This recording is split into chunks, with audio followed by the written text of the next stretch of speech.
What's up, everybody? So, my name is Q. This is Abby. Abby. I'm sorry, I forgot her name. So basically, we just did like this interview, and it was such a lame topic. It was like relationships and all that stuff, and like how guys can get girls. And then we started talking about like other things and getting to know each other a little bit better.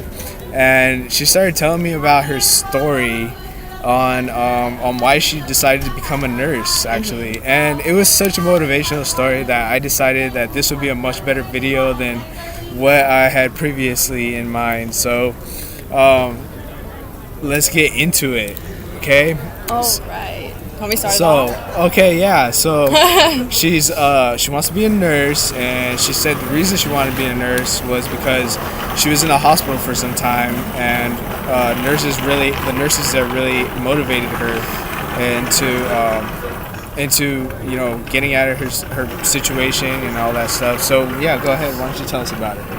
So, 2 years ago in 2016, in February, I was actually in a motorcycle accident that led me to be hospitalized for 2.5 weeks. I had a severe trauma on my foot where I had to be on a pump and life support. I was also life flighted. So I lost so much nerves that I couldn't walk, and they told me I would never be able to walk again. When they discharged me from the hospital, they did it as a favor because I was going insane in there. I was like, let me out or else I'm going to go crazy. Because they wanted to keep me there for months. And so when I left, I was like, I kind of fell away from God for a little bit. And then I asked my brother, I was like, can you please take me to church? Like, something called me to go to church, and I was like, I'm going to listen to it. And so I went. So I went to church.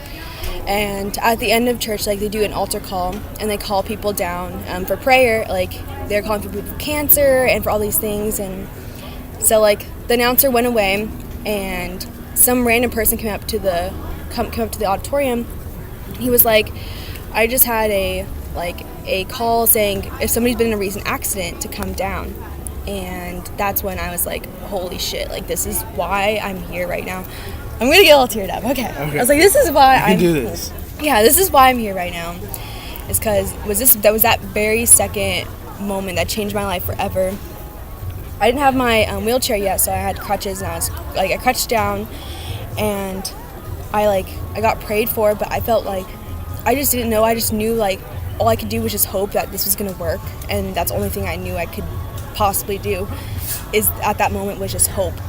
And I prayed, or they were praying for me, and I just felt hands everywhere, and there could have been a bunch of people on me, I don't know.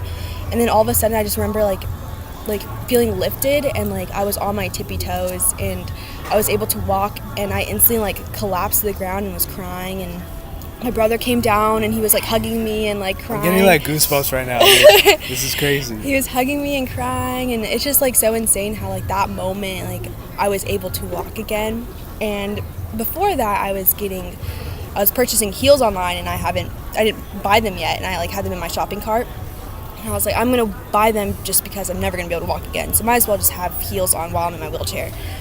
And without me telling anybody that, the lady whispered in my ear and told me that, and she's like, now you can go buy those heels now. And I was like, oh my gosh, I just remember grabbing her and holding onto her and crying, and just being so overwhelmed with God's love, and it was amazing. So this lady that told her that she never met this person before. Never met them. How would she know that she bought heels and had heels in her shopping cart and then and oh my gosh, dude, this is crazy. Yeah. So what happened to that lady? Did you I honestly have never seen her again. Oh my god, dude, what a story. I feel like that's what happens every single time I've gone to go get prayer at church. I never see those people again. I feel like they're just there for that specific moment for you. Yeah. Wow. That is crazy. That's the story, guys. I mean, when she told me this, I was just thinking because I'm not the most religious person in the world either, but it makes you really think about what's out there. Yeah, exactly. And it's not even religion. It's really not. Yes, I consider myself a Christian, but that's just because on a basis of what I believe in. But I consider it as a relationship. like it's a personal relationship with me and God. Like, Right. like I know if I fuck up, He's probably gonna punish me for it. So I don't try and fuck up. But I also know that if I'm good and I try and be good, then that's the only thing I can do as a human is Right. be the best person I can be. Yeah, and like she was saying, you don't have to like go to church. You don't have to be like a church goer. You No. don't have to like be super into it. She was talking about how for a while she thought she was overdoing it. Going to Bible studies every day for 3 hours. She Yeah. felt like it was too much. So I felt like it was almost like I was joining in a cult, like Yeah, you're just like, right. it was just not right, and that's just too far. That's one of the reasons I don't consider myself so religious Yeah. because I don't want to join like a cult kind of Yeah, thing. and I don't want to either. be dictated about what I can and can't wear Yeah. or what I can and can't do or if I should drink or not, Yeah. So, yeah, that's the story, guys. And, if this helps anybody out there, yeah, just, comment down in the section if you feel inspired us by this know. story. And tell us your And, story too. Yeah, tell us your story. And, yeah, that's it. Thanks, guys. See you later.